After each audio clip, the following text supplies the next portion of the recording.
और दिन भी आए।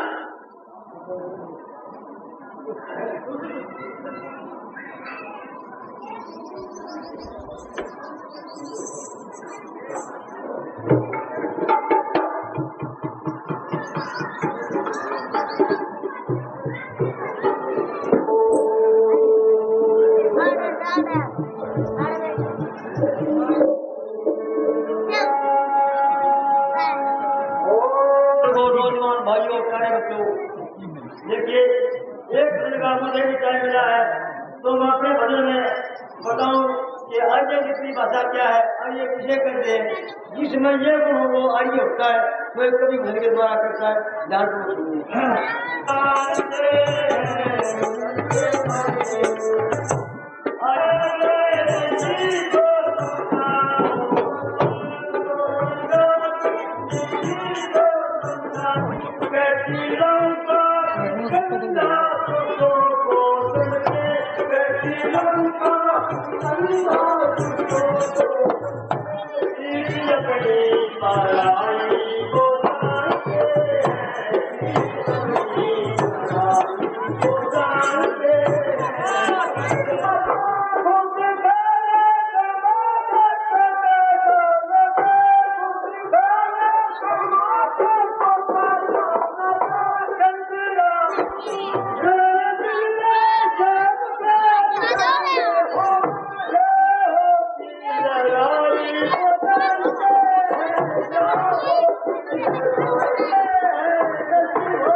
विशेष प्रोत्साहन है या विशेष कसर है, वो क्या सड़कों का खोला उन्होंने जो कन्याकुमारी को दिया रखी।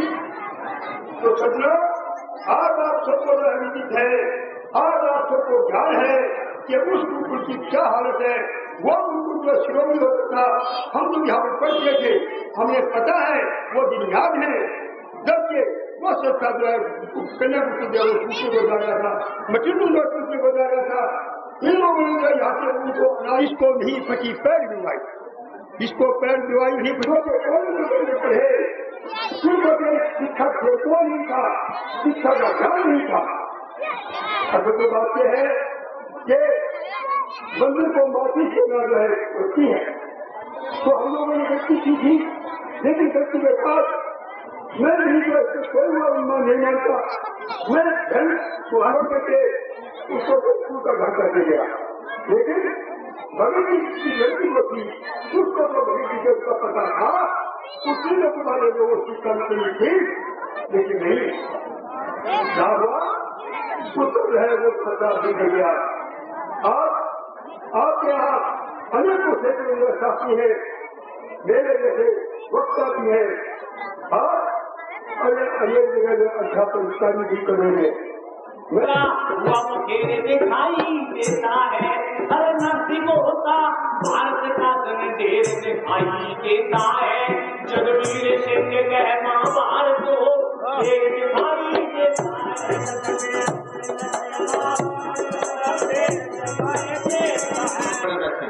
जब मैं एक बोलता हूँ बगैर नाम लिए ही जल्दी जल्दी मैं आपके सामने कुछ विचार रखूंगा, उन सब का मैं धन्यवाद करता हूँ।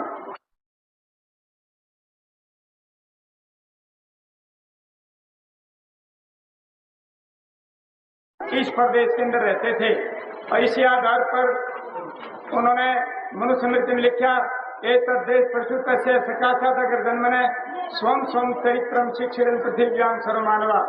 सारे संसार के अंदर वेद का संदेश देते थे। बड़े बड़े जितने भी लोग थे यहाँ पर शिक्षा प्राप्त करने के लिए आते थे। ऐसा हरियाणा प्रदेश है। और इसी प्रकार से गाया गायंती देवा की लगे तकानी धन्यास्ते भारत भूमि भागे स्वर्गा पवर्गस्य हेतु भूते भवंती भूया पुरुषा सरत्वात्।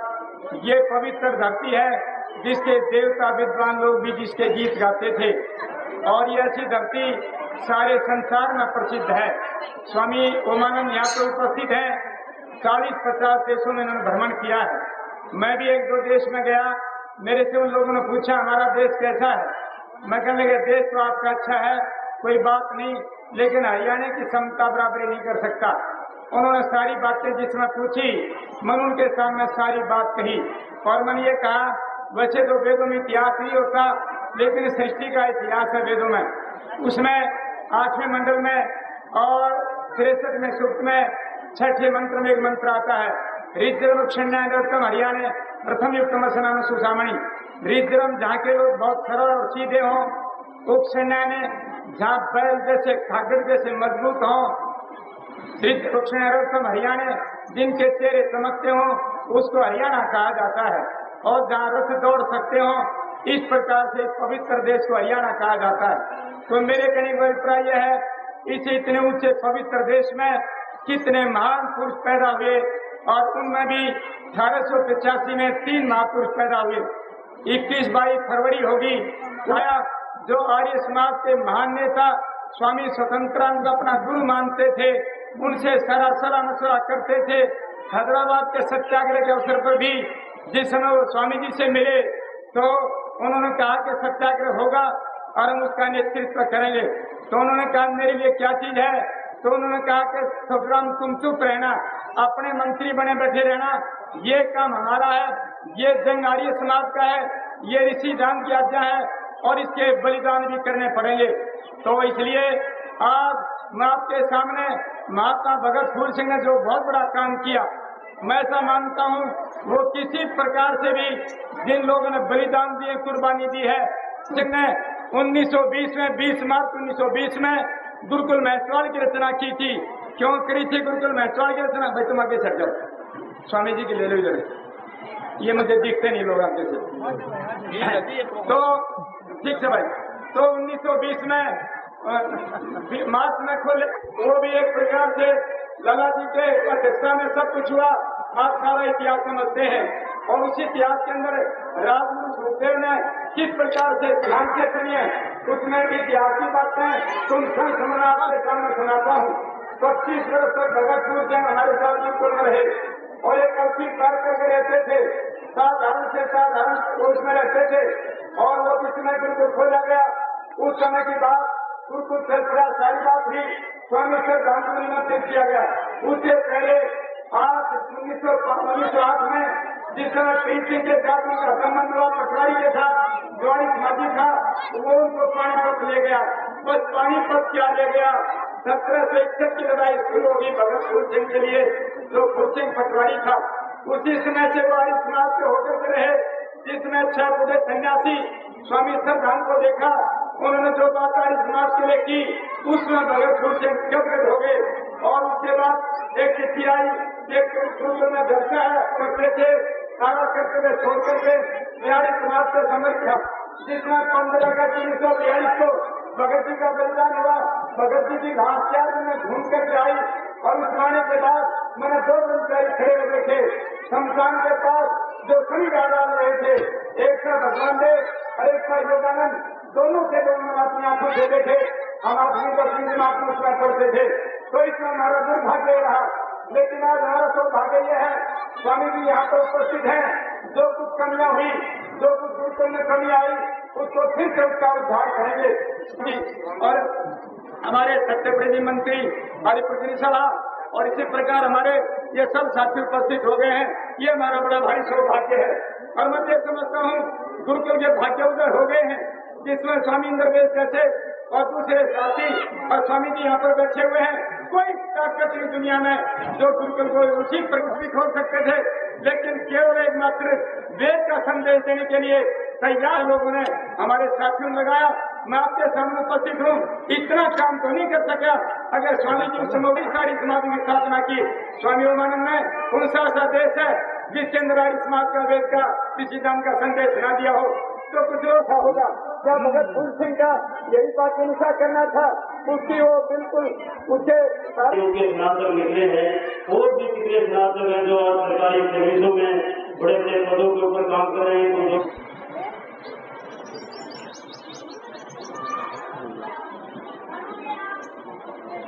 बोलो महर्षि दयानंद की। महर्षि दयानंद की, स्वामी ओमानंद जी महाराज की।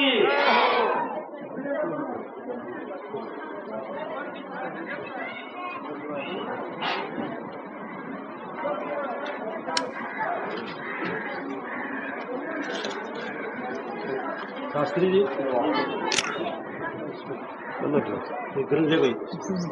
शास्त्री जी आ जाए।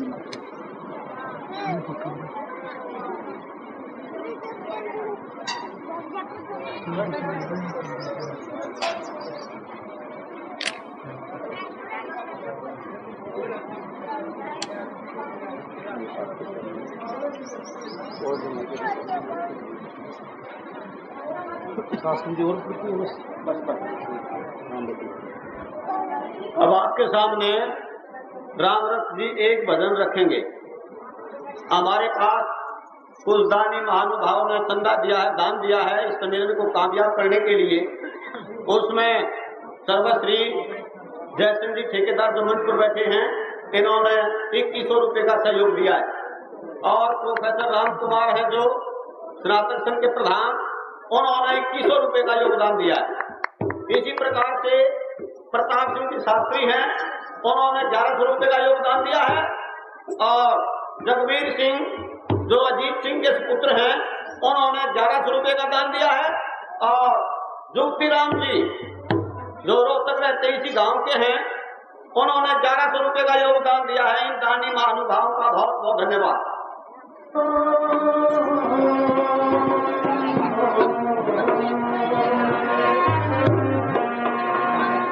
स्वस्ति पंथा मन करे सूर्या चंद्रमसाल पुनर्जगता घृता जानता संग में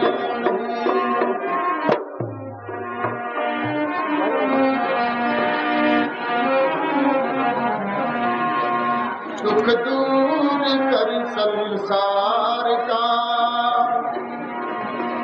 दुख दूर कर संसार का मेरे परमात्मा, कर संसार का मेरे परमात्मा। मेरे देश में सूरज निकलता है,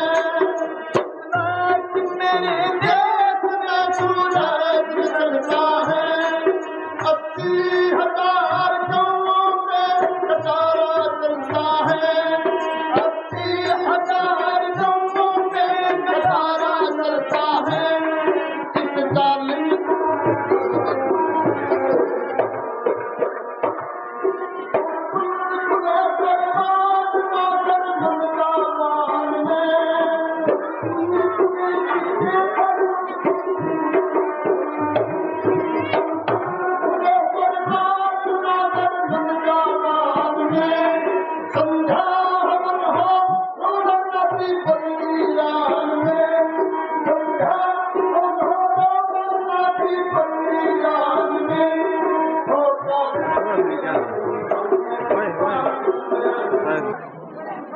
आचार्य शास्त्री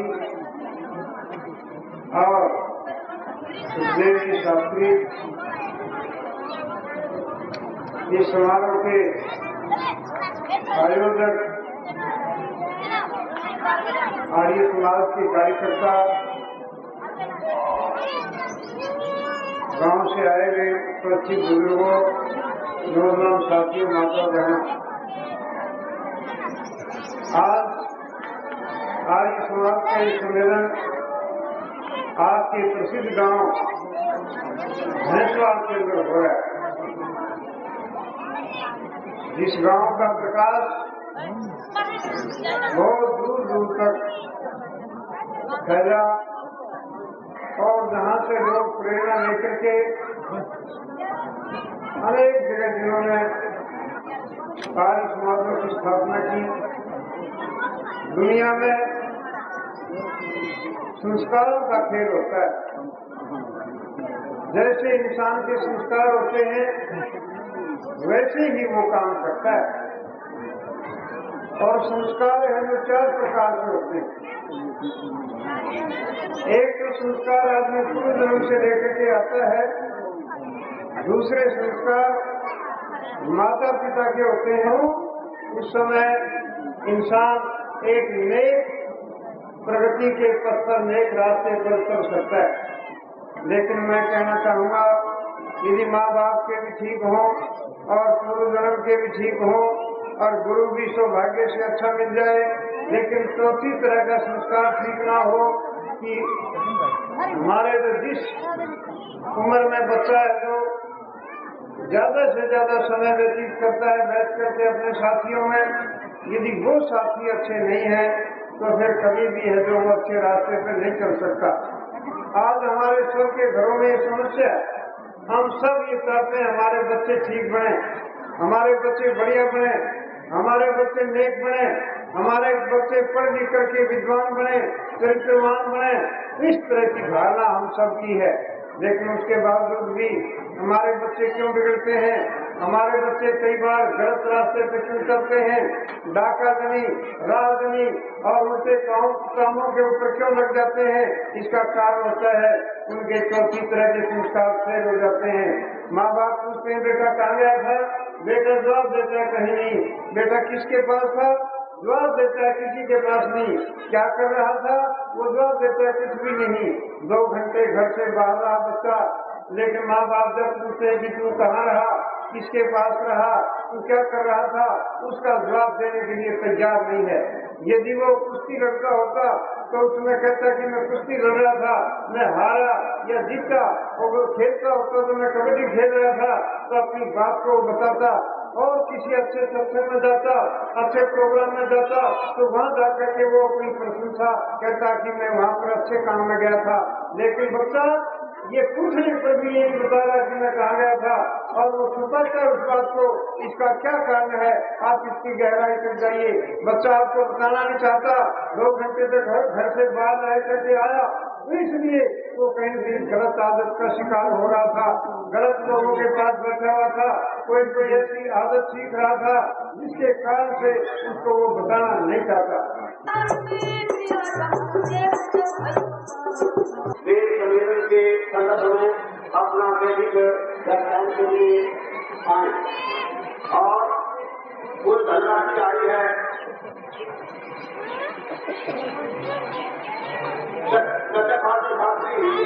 200 रुपये, मास्टर भगत सिंह, पुत्र भगत सिंह 100 रुपये, सुभाष मेडिकल स्टोर वाला 100 रुपये, प्रेम सिंह ठेकेदार 500 रुपये, रणवीर सिंह एक्स मंत्री 200 रुपये, वीरेंद्र पुत्र सिंह का शास्त्री 200 रुपये, प्रोफेसर राम कुमार मांगेरानी 2100 रुपये, दिनेश शास्त्री 200 रुपये, दयानंद शास्त्री 500 रुपये, मास्टर जय सिंह पुत्र हरि सिंह 200 रुपये, शमशेर पुत्र विकेदक 200 रुपये। इन्हें दानी महानुभाव का बहुत बहुत धन्यवाद। प्रोत्साहन के लिए जरा मेरी 3 पीढ़ियों पर कर्ज है। गुरुकुल भैंसवाल के सबसे पहले 3 स्नातकों में से एक स्नातक मेरे स्वर्गीय पिताजी आचार्य विद्यानिधि शास्त्री, जो इस एरिया में क्षेत्र में इलाके में गुरुजी के नाम से जाने जाते थे, मैं उनका सुपुत्र हूँ।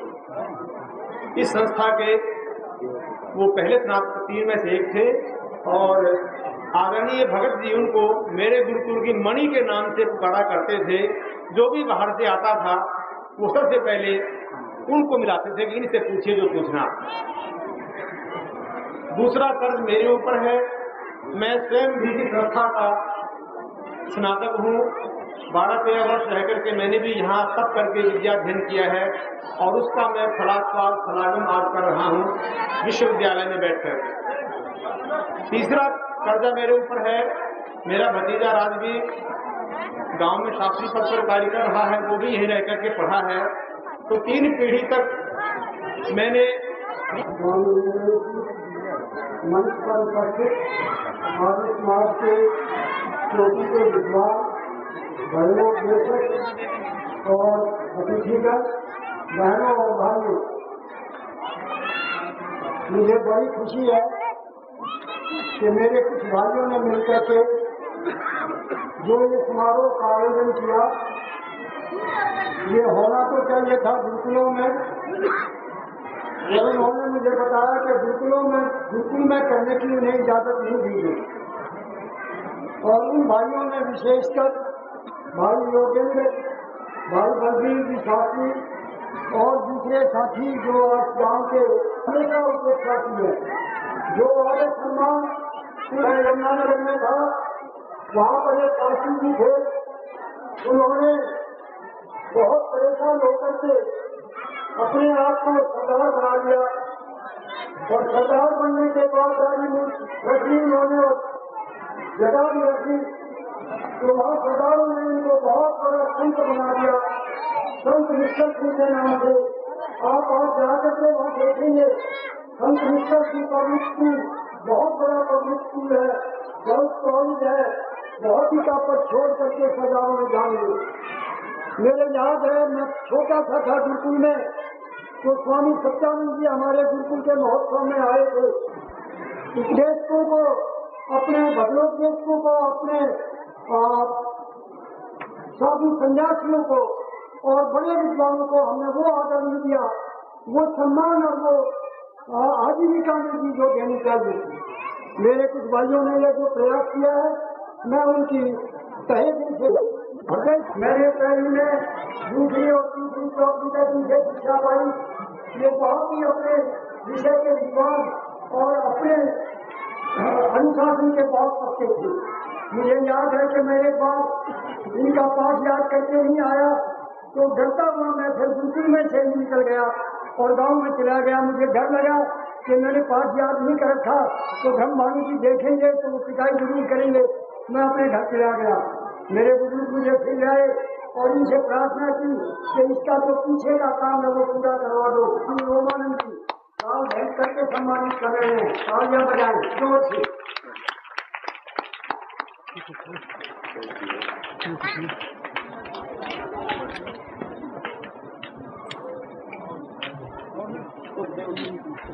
अब आपके सामने साथी सुखदेव जी, जिन्होंने अभी वेद की ज्योति जलती है, बहुत अच्छा ग्रंथ लिखा है। उनके परिचय की आवश्यकता नहीं, वे स्वयं सबके सामने आपके सामने हैं।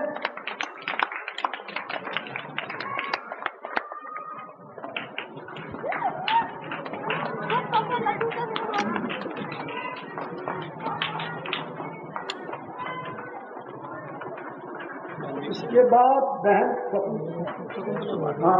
शकुंतला जी, इनके बारे में मेरी समझ में आप शायद पूरी तरह से नहीं जानते होंगे। ये पढ़ रही है और इन्होंने अपना जीवन संस्थाओं की सेवा में लगाया है। बचपन में वहाँ आई थी, वहीं पढ़ी, वहीं से अपना ग्रेजुएशन किया, एमए किया, डॉक्टरेट की और उसके बाद वहीं पर ये सेवा करती रही। मैं ये कहता हूँ कि मैंने इनके साथ काम करने का मुझे मौका मिला। ऐसी बहन, मैं तो बहन जी को कई दफा ये बात कहता हूँ, आपने छोड़ कैसे दिया उनको तो गुरुकुल में ही रखना चाहिए था। ऐसे रतन बार बार नहीं मिलते। मैं उस बहन का जिन्होंने इतनी देर सेवा करने के बाद अपनी चद्दर वैसी की वैसी साफ सुथरी रखी जैसी इन्होंने वो दी थी, मैं इन बहन का पूरी तरह से सम्मान करता हूँ और स्वामी जी से प्रार्थना करता हूँ कि उनको सम्मानित करें।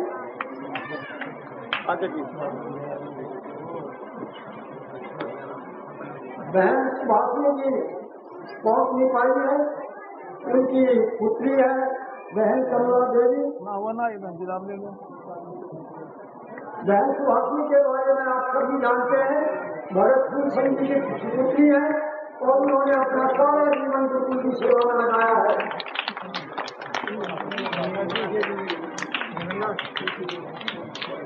के बाद बहन साहब देवी जो द्वितीय सेकेंडरी स्कूल सब होगा प्रिंसिपल है, वो आई नहीं तो थी, अब भी वो प्रिंसिपल है और उन्होंने अपना घर भी बताया है। वो संस्था की सेवा में जाते हैं। मैं उनके प्रति भी अपना सम्मान प्रकट करता हूँ और भाइयों ने उनको सम्मानित किया, उनका आभार प्रकट करता हूँ। धन्यवाद करता हूँ कि वे भी धन्यवाद करें। शहीदों की चिताओं पर लगेंगे हर वर्ष मेले, वतन पर मिटने वालों का बाकी यही निशा होगा। परम आदरणीय संत शिरोमणि ओमानंद जी महाराज, स्वामी अग्निवेश जी, इंद्रवेश जी, आचार्य यशपाल जी, सत्यवीर जी शास्त्री, सुखदेव जी, आदरणीय बहन कमला जी व मंच पर आसीन विद्वतगण, श्रोताओं, ये भैंसवाड़ की धरती बड़ी पवित्र धरती है। यहाँ पर भगत जी का बहुत लंबा समय व्यतीत हुआ। मैं इस पवित्र भूमि पर, देवभूमि पर इन सब के पधारने का सनातनों की ओर से हार्दिक अभिनंदन करता हूँ, स्वागत करता हूँ। और संक्षेप में भगत जी के बारे में थोड़ा सा कहना चाहता हूँ। भगत फूल सिंह जी का जन्म महारा गांव के अंदर बाबर जी के यहाँ हुआ। बचपन में उनकी शिक्षा गांव महारा में हुई, उसके बाद खरखौदा में, और खरखौदा के बाद महरौली से उन्होंने मिडिल परीक्षा पास की। इसके बाद वे पटवारी लग गए सिराना गांव में, और यहीं से उनका संपर्क प्रीत सिंह जी पटवारी के साथ हुआ। उनके साथ संबंध होने से वो पानीपत के आर्य समाज जलसे में उनको ले गए, जहां पर उनको आर्य समाज की धुन सवार हो गई, और ऐसी धुन सवार हुई कि उन्होंने अपनी सरकारी सेवा को छोड़ दिया और आर्य समाज की सेवा में लग गए। उसके बाद सन 1920 में गुरुकुल भैंसवाड़ की स्थापना की, सन 1935 में गुरुकुल खानपुर की स्थापना, उसके बाद समालका में गोहत्था करवाया, रोहतक में हिंदी रक्षा सम्मेलन का उन्होंने नेतृत्व किया। ऐसे अनेकों काम हैं जो भगत जी ने किए। कहते हैं धरा जब जब विकल होती, मुसीबत का समय आता, कोई न कोई महामानव इस पृथ्वी पर चला आता। भगत जी सच्चे अर्थों में महामानव थे, महात्मा थे। उनके हृदय में दुखियों के लिए पीड़ा थी, निस्सहायों के लिए उनकी सहायता का भाव था। पंचायत के द्वारा निपटाना चाहिए। धन्यवाद। तो महेंद्र जी शास्त्री ने महात्मा भगत फूल सिंह जी का संक्षिप्त परिचय दिया। अब मैं आह्वान करता हूँ डॉक्टर वीर सिंह जी का, वे भी इस सम्मेलन के संदर्भ में दो बात रखें। डॉक्टर वीर सिंह जी।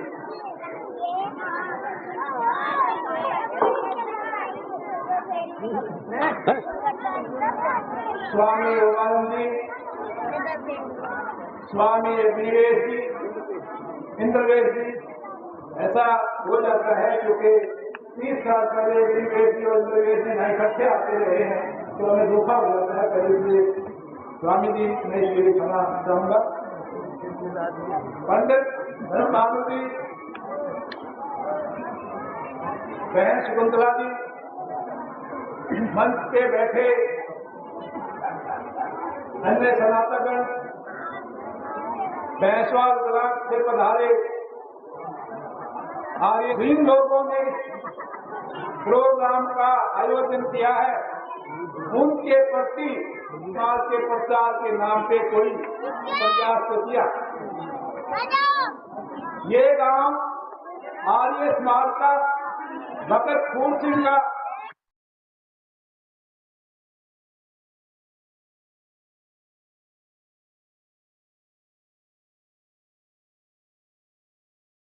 मिलने के कारण शिक्षा गुरुकुल हुआ, बल्कि असली कारण ये था कि ये गुरुकुल वाले गांव में भजन करते थे और एक प्रचार करते थे कि शिक्षा विद्या एक ऐसा धन है जिसे खोया नहीं जा सकता, जिसे बांटा नहीं जा सकता। उसका ये परिणाम हुआ कि यहाँ इस गांव में नदी के वो गांव जहाँ पे गुरुकुलों का असर था, उनका शिक्षा सदर दूसरे गांव के निष्कर्ष बहुत कहीं ज्यादा था। और इसका उदाहरण आप प्रोफेसर सत्यवीर जी, मंत्री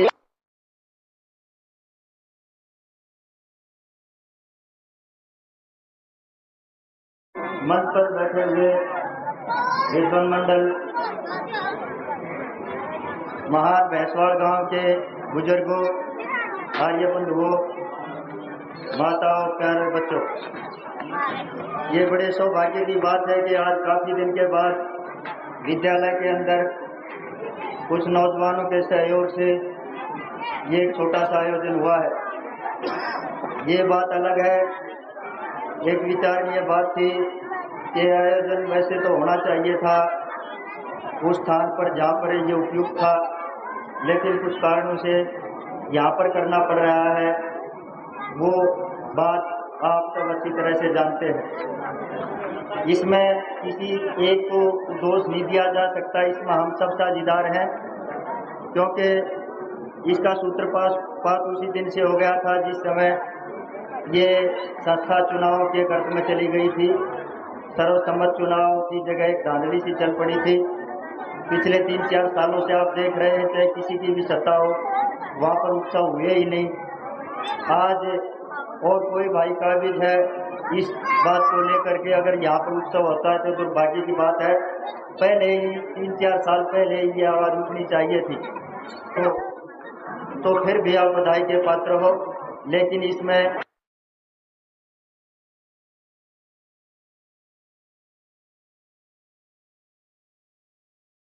कहानी सुनो आरी हो, इसको नहीं बुलाना, हंसते हंसते चले गए वो, रोया था हरियाणा। हरियाणा का जिला सोनीपत, जिसमें गाँव महारा, उसी गांव में रहता था श्री बाबर का परिवार। 14/2/1885 का दिन सबसे न्यारा, जिस दिन जन्मा फूल सिंह लगता था सबको प्यारा। फिर पढ़ने को चला मंदिर से, हो गया छोरा सारा, हंसते हंसते चले गए वो, रोया था हरियाणा। पढ़ लिख करके फूल सिंह फिर बन गए थे पटवारी, रिश्वत लेते खूब सभी से हो गए मांसाहारी। श्रद्धानंद की श्रद्धा में पटवार के ठोकर मारी, पलटा जीवन फूल सिंह का छोड़ बुराई जाए। घर बेचा वापिस की रिश्वत नहीं उदाहरण पाना, हंसते हंसते चले गए वो, रोया था हरियाणा। एक कहानी सुनो आरियो, इसको नहीं बुलाना, हंसते हंसते चले गए वो, रोया था हरियाणा।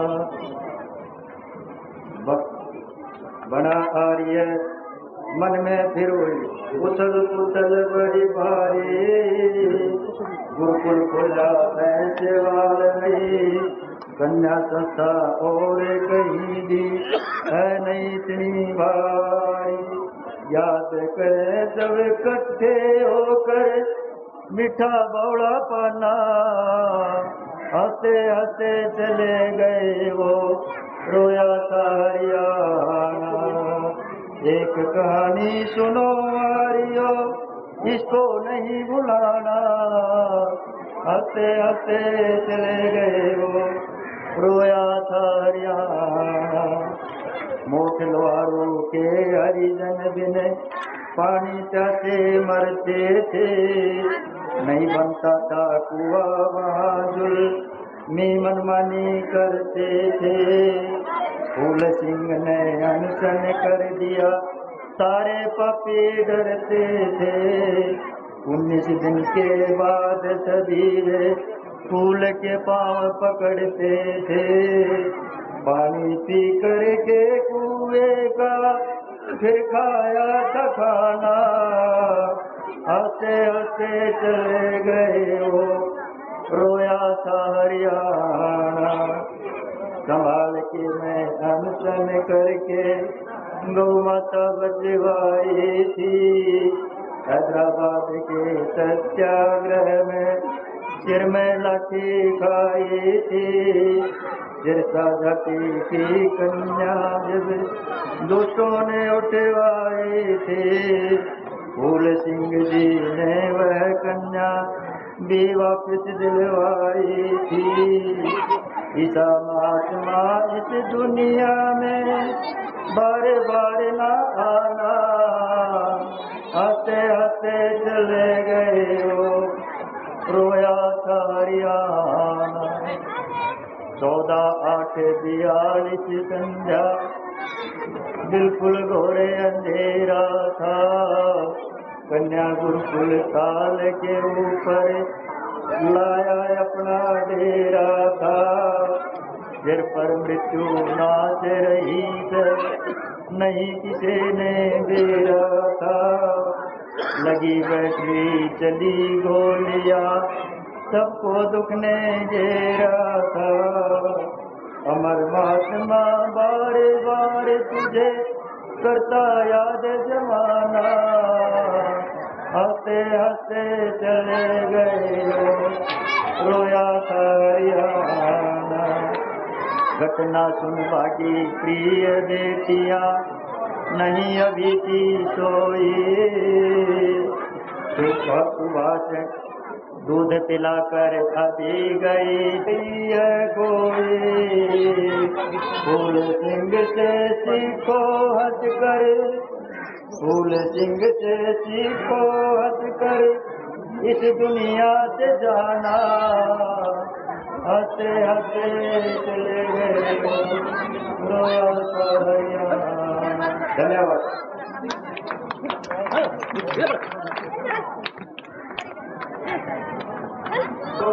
चौधरी सिंह पुत्र हुकम सिंह राजपुरा 250 रुपये, वो भट्टा राजेंद्र 500 रुपये, प्रसाद शास्त्री 200 रुपये, इंद्रदेव शास्त्री 500 रुपये, मुकेश पुत्र महासिंह 200 रुपये, ईश्वर सिंह पुत्र जागेराम सोनीपत 1100 रुपये, धर्मदेव सोनीपत 500 रुपये, जगवीर पुत्र रूपचंद 100 रुपये, दया सिंह पुत्र रत्न सिंह 100 रुपये। तो ये रोहतक रहते हैं, गांव के 500 रुपये, भद्रसेन जी 500 रुपये, हरी सिंह ने, स्वामी उमानंद जी, स्वामी इंद्रवेश जी,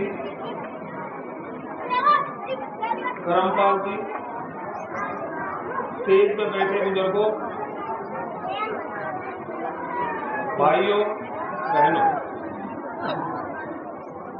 मैं सबसे पहले क्यों आज जो यार समाज का एक जलसा हो रहा है, ऐसा पर्यटन 20 साल से किसी ने कोशिश नहीं की, और आज जिन भाइयों ने ये प्रयत्न किया है वो और उनके साथ जिन्होंने इसमें दान दिया है वो सभी बधाई के पात्र हैं। और मैं स्वामी ओमानंद जी का, इंद्रवेश जी का आभार व्यक्त करता हूं कि उन्होंने अपना अमूल्य समय यहाँ पर दिया। आज स्वामी दयानंद जी का, भगत फूल सिंह जी का हमारे एरिया पर सबसे ज्यादा एहसान है।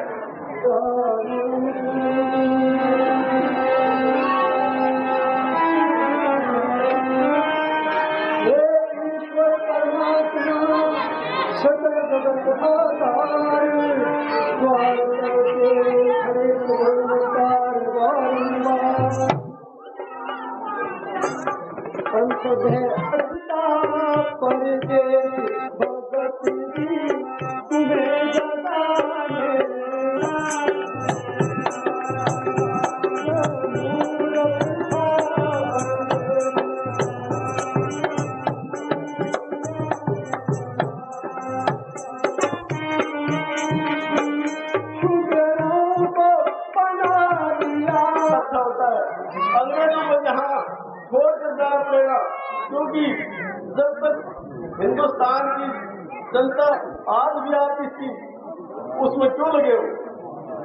पंडित जी ने कहा ये नहीं हो सकता कि मैं अपनी मौत से मुकरा अपनी विचार थी। इस समय आर्य समाज का दर्शन से उन्होंने स्वामी दयानंद के प्रवचन का था, मैं आर्य समाजी गाँव में पैदा हुआ और इससे भी ज्यादा हक है कि एक आर्य समाजी और प्रतिष्ठित परिवार में पैदा हुआ। मैं अपने भाइयों से कहता हूँ कि आर्य समाजी प्रथा को और आगे बढ़ाओ। आर्य समाज का मतलब तो आप सब लोग समझते हैं, एक श्रेष्ठ लोगों का समाज, एक श्रेष्ठ परिवार जो दूसरे लोगों को ये एक बहुत बड़ी देश को दे रहे हैं। कोई समाज या देश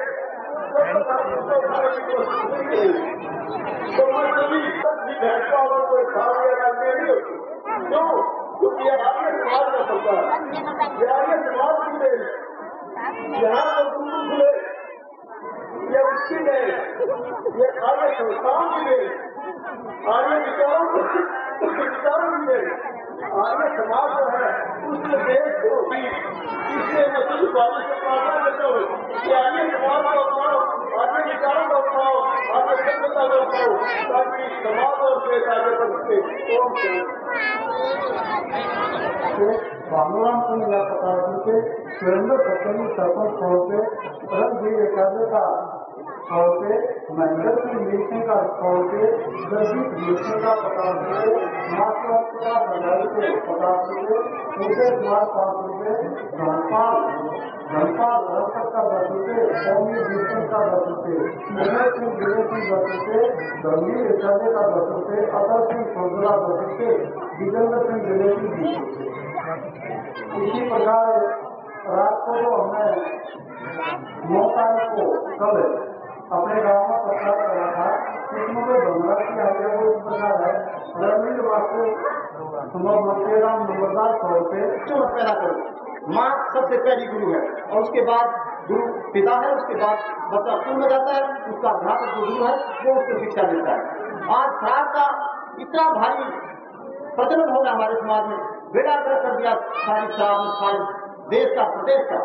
अगर हम अपने घर को ठीक कर लें, अगर हम अपने बच्चों को ठीक कर लें तो हमारा गांव ठीक हो जाएगा, और जब हमारा गांव ठीक हो जाएगा, हमारे परिवार को ठीक कर पाए तो महर्षि दयानंद का सपना, भगत फूल सिंह का सपना और दीनबंधु छोटराम का सपना सब साकार होगा। दीनबंधु छोटराम राजनीतिक स्टेज पर भी कभी ये कहते नहीं घबराते थे, वो खुलेआम कहते थे लाखों की भीड़ में कि मैं आर्य समाजी हूँ और मुझे इस बात का फख्र है, और उन्होंने क्रांतिकारी राजनीतिक क्षेत्र में। तो मैं अपने बुजुर्गों के भाइयों से निवेदन करूंगा कि हमने दोनों गुरुकुलों की जो हमारी संस्कृति है, वैदिक संस्कृति है, आर्य समाज है, इसके सिद्धांतों से दूर नहीं जाना चाहिए और पूरा ध्यान इस बात पर लगाना चाहिए। एक बार इलाज में भैंसवाल के लोग रात से दूर होते, शराब में कितना बड़ा दर्द किया समाज का। नेपाल के नरेश के लड़के ने सारा परिवार शराब पी करके मार दिया। कितना बड़ा पाप कोई आदमी बिना शराब पिए कर नहीं सकता, कितना बड़ा पाप है शराब पीना। इन सारी बुराई से छुटकारा पाओ और ऋषि दयानंद को और भक्त सिंह को याद रखो और उनके दिखाए हुए मार्ग पर चलो। यही जो है सबसे बड़ा काम होगा। समाज में जो कमी आती जा रही है उसको दूर करके हम बढ़िया समाज बना सकते हैं। आर्य समाज भी यही चाहता है, आर्य समाज के सिद्धांत भी यही कहते हैं। जय हिंद। ये इंद्र सिंह की पहली बार एडवोकेट के उत्तम विचार से अब मैं आमंत्रित करता हूँ बहन कुंतला जी का पूर्व प्राचार्य गुरुकुल खानपुर को लागू आए और उद्बोधन करें।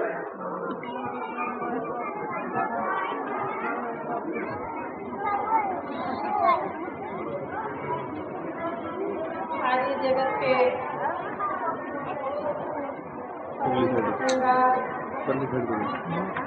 सर्वोपरि स्वामी ओमानंद जी महाराज, सम्माननीय भाई प्रवेश जी, स्वामी करमपाल जी, अन्य उपस्थित वृंद, मंचाध्यक्ष, भद्र पुरुषों, प्यारे माताओं, बहनों, सबसे पहले मैं आदरणीय बहन सुभाषिनी जी का प्रकाश पुंज की मूल रूप कन्याओं का निर्माण किया जा सके।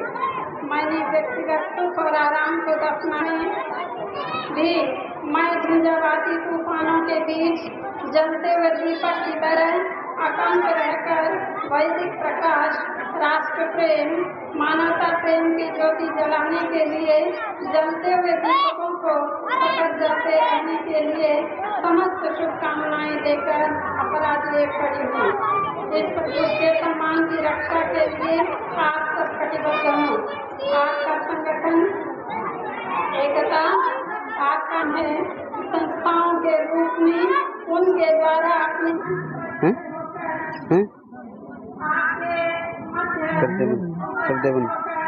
आदरणीय अन्य मंत्र मंडल उपस्थित हमारे बंधुओं प्यारे बच्चों, सर्वप्रथम मैं अपना सौभाग्य समझता हूँ कि इस अमर हुतात्मा भगत सिंह जी की तपोस्थली में मुझे आज प्रथम बार आने का शुभ अवसर मिला और मैं इस अवसर पर हुतात्मा भगत सिंह जी के प्रति अपनी विनम्र श्रद्धांजलि अर्पित करता हूँ और आयोजकों का साथ धन्यवाद करता हूँ कि जिन्होंने मुझे ऐसा अवसर प्रदान किया। आप सभी का भी धन्यवाद। वैसे मुझे आदेश हुआ है कि संक्षेप में अपनी बात रखें। उपस्थित बंधुओं, आप प्रातः काल से ही विभिन्न विषयों पर विद्वानों के विचार सुन रहे हैं। मैं आपके सामने संक्षेप में ही ये बताऊंगा महाभारत को आधार बनाकर कि ये धरती किस पर टिकी हुई है। जब भीष्म पितामह है महाभारत के युद्ध के बाद कृष्ण पर लेटे हुए थे तो श्री कृष्ण ने राजा युधिष्ठिर को उनके पास भेजा कि तुम जाओ और भीष्म पितामह से उपदेश ग्रहण करो, कुछ बातें सीखो। वो बड़े विद्वान आनंदकारी और तपस्वी योगी व्यक्ति हैं और अंतिम अवस्था में है। वैसे तो उन्होंने अनेक प्रश्न किए पर युधिष्ठिर ने एक प्रश्न ये भी किया भीष्म पितामह के सामने जाकर के कि महाराज मुझे ये बताओ ये धरती किस पर टिकी हुई है। जैसे कहते हैं हिंदुस्तान का ये कार्य कैसे चल रहा है, भी भगवान के सारे चल रहा है सारा। और वहाँ उसने ये बताया कि ये धरती 7 प्रकार के पदार्थों पर या व्यक्तियों वाले गुणों पर आधारित है, टिकी हुई है। पूछने वाला है महाराजा युधिष्ठिर, बताने वाला है पैर के सींग पर टिकी हुई है। ये सुनाता है बचपन में। और जब पैर अपने एक सींग से पृथ्वी को दूसरे सींग पर बदलता है तब भूकंप होता है। वैसे आप सभी विद्वान है, समझदार है, पता है कि वैज्ञानिक दृष्टि से ये पृथ्वी गुरुत्वाकर्षण शक्ति के सहारे टिकी हुई है। ये भी अपना ताकत दिखा रहे हैं। गंगा जी के बाहर निकालते हैं तो ये धरती जो है वो गुरुत्वाकर्षण के आधार पर टिकी हुई है। सूर्य, चंद्रमा, नक्षत्र और ये पृथ्वी ग्रह उपग्रह है एक दूसरे के आकर्षण के कारण टिके गए और ये पृथ्वी वायुमंडल में आकाश में या शून्य स्थान पर ऐसे घूम रही है जैसे आप एक वॉलीबॉल या फुटबॉल आकाश में फेंक दो और वो वहीं खींच करके घूमता रहे। इसका कोई आधार नहीं है, केवल शक्ति, भगवान की शक्ति इसको फिर रखी गई है। तो एक को सुना करते थे बैल के सिर पर टिकी हुई है, दूसरी सुना करते थे 1 लाख के स्थानों पर टिकी हुई है। वो जब खंड बदलता है अपने तो पृथ्वी पर भूकंप आता है। तीसरा सुना करते थे कच्छप अवतार, ये कछुआ अवतार धारण कर रखा है विष्णु भगवान ने और कछुए के ऊपर ये पृथ्वी टिकी हुई है।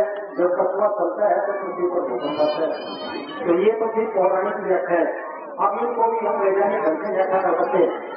बैल के सिर पर ये धरती टिकी हुई है क्योंकि बैल जो है वो वास्तव में पृथ्वी का रक्षक है, पृथ्वी पर अन्न पैदा करता है। वो दुर्भाग्य की अब एक ट्रैक्टर पैदा करना है आई ऐसी अन्न जो पैदा। दूसरा उन्होंने कहा कि तो अभिप्राय है वायुमंडल को शुद्ध करता है। इससे ये सिद्ध होता है कि वायुमंडल को शुद्ध करने के कारण ये पृथ्वी स्पेस नाव पर या सांप के ऊपर टिकी हुई है। तीसरा था कछुआ, कि कछुए के पीठ पर कछुआ जो है वो पानी को शुद्ध करता है, जल को शुद्ध करता है। तो ये वैज्ञानिक व्याख्या हम कर सकते हैं कि ये पृथ्वी कछुए के ऊपर इसलिए टिकी हुई है क्योंकि वो जल को, पानी को शुद्ध करता है, जिसमें जो विजातीय द्रव्य है उनको दूर करता है। ये वह पुरानी बात है। हम महाभारत के श्लोक को लें तो भीष्म पिता सबसे पहले कहते हैं कि गो भी विपरीत से साथ ही बढ़ाए। कहता है कि ये धरती जो है वो गायों के ऊपर टिकी हुई है। वो भी कृपया व्यक्ति का अवसर रहेंगे। आप काफी समय से वेद पर बड़े अफसोस और दुख के साथ कहा जाता है, वहाँ पर हजारों की तादाद में लोग इकट्ठे होते थे, आज उसका कुछ और ही रंग हो गया है। इसलिए हमारे अंदर एक तड़प है, इन सभी स्नातकों ने मिल करके और एक आवाज उठाई है कि इस गुरुकुल को दोबारा स्थापित किया जाए, दोबारा चालू किया जाए, और वहाँ पर हमारे जो छोटे छोटे बच्चे बच्चियां खेल रहे हैं, ये वहाँ पर अपना विद्या ग्रहण करें। जैसे ब्रह्मचारी बैठे हैं टिंडू गुरुकुल के, इसी तरीके से यहाँ पर भी वो ब्रह्मचारी जैसे पहले थे वैसे ही ब्रह्मचारी यहाँ बने। तो समय नहीं है मैं आपके सामने एक भजन प्रस्तुत करूं। माता जो है वो पहली एक ऐसी चीज है जो अपने बच्चा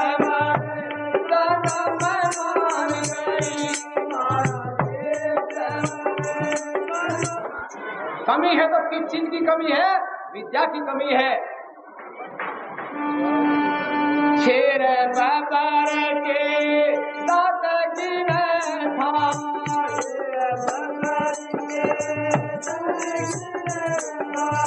शेर बाबर के भरत कुमार वाले वादा में मान गई, भरत कुमार वाले हमारा देश हमारे धर्म में मान गई।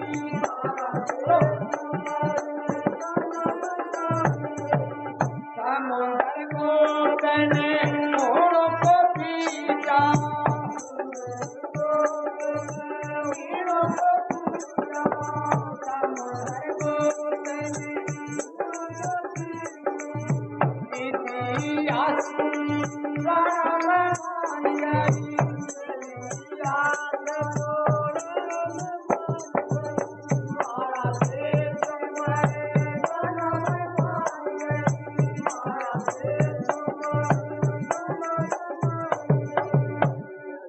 हमारे वीर बहादुर हुआ करते थे, ये इतिहास हमारा बता रहा है।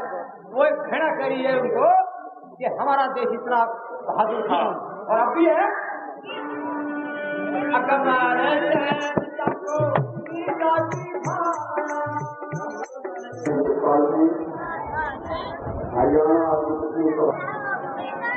सबका पंचायत के रूप में जो गांव में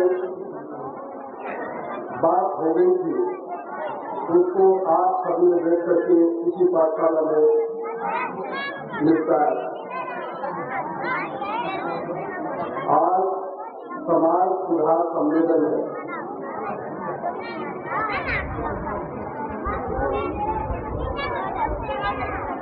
साथी बलदेव सिंह जी और स्नातक मंडल और खेलपाल आदि समाज में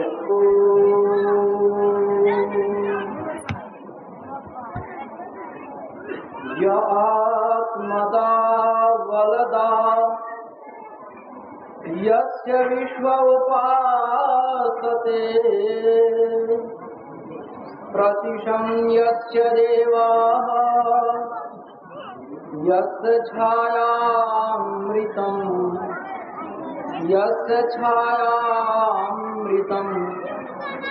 यस्य मृत्युः कस्मै देवाय हविषा विधेम, कस्मै देवाय हविषा विधेम। मंच में से पूज्य स्वामी ओमानंद जी महाराज, स्वामी गुरुदेव जी महाराज तथा अन्य विद्युत मंडल तथा गांव के धर्म प्रेमी सज्जनों, माताओं और बहनों, आज आपके गांव में आने का पहला अवसर है मेरा। मैंने इस गांव को अब तक नहीं देखा था। पीछे कुछ भाइयों ने हम टिंडू में मिले थे, उन्होंने कहा कि आचार्य जी आप समय दे दो। मुझे ऐसी जानकारी नहीं थी कि इतने वक्ता होंगे। हमें जलसा में इतने वक्ता बुलाने चाहिए जिसमें से वक्ता अपनी बात को अच्छी तरह से कह सके और श्रोता उसको सुन सके। अधिक वक्ता बुलाने से न तो वक्ता ही अपनी बात को पूरी तरह से समझा सकता है और न ही श्रोता उसकी बात को समझ सकते।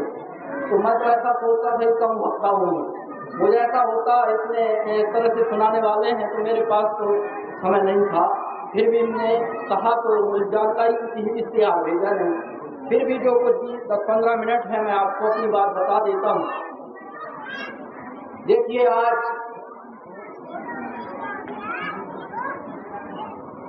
आर्य समाज की स्थिति समाप्ति की ओर है।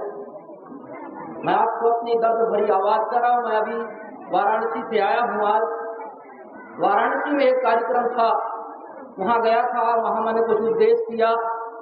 उपदेश देने के बाद कुछ ऐसे व्यक्ति वहाँ बैठे हुए थे, मतलब वो जो सभा थी वो आर्य समाजियों की नहीं थी, वो विशेष समाज सेवियों की थी। ये जो विदेशी कंपनियां आ रही हैं इसके बारे में वो लोग विचार कर रहे थे, उसमें बुलाया था। तो मैंने अपने विचार रखे, तो विचारों से कुछ उसमें से वैदिक विचारधारा वाले हुए। तो उन्होंने पूछा कि महाराज आप कौन सी विचारधारा के आदमी हैं? मैंने कहा मैं वैदिक विचारधारा का आदमी हूँ। तो उन्होंने कहा वैदिक विचारधारा तो आर्य समाज की है। तो मैंने कहा आर्य समाज का हूँ। कहला आर्य समाज की चहल एक दिन बहुत ज्यादा थी, आज आर्य समाज जो खत्म हो गया। उसने ये बताया कि गांव में पहले हमारे खूब जलसे होते थे, आज गांव में कोई जलसा नहीं, कुछ नहीं। बाकी और संप्रदाय खूब बढ़ रहे हैं। आपके राधा स्वामियों के देखिए, निरंकारियों की देखिए, आसाराम बापू की देखिए। आपका एक विशेष संगम, उनका तो साप्ताहिक जो उनका आयोजन होता है तो जगह नहीं उनकी मिलती है।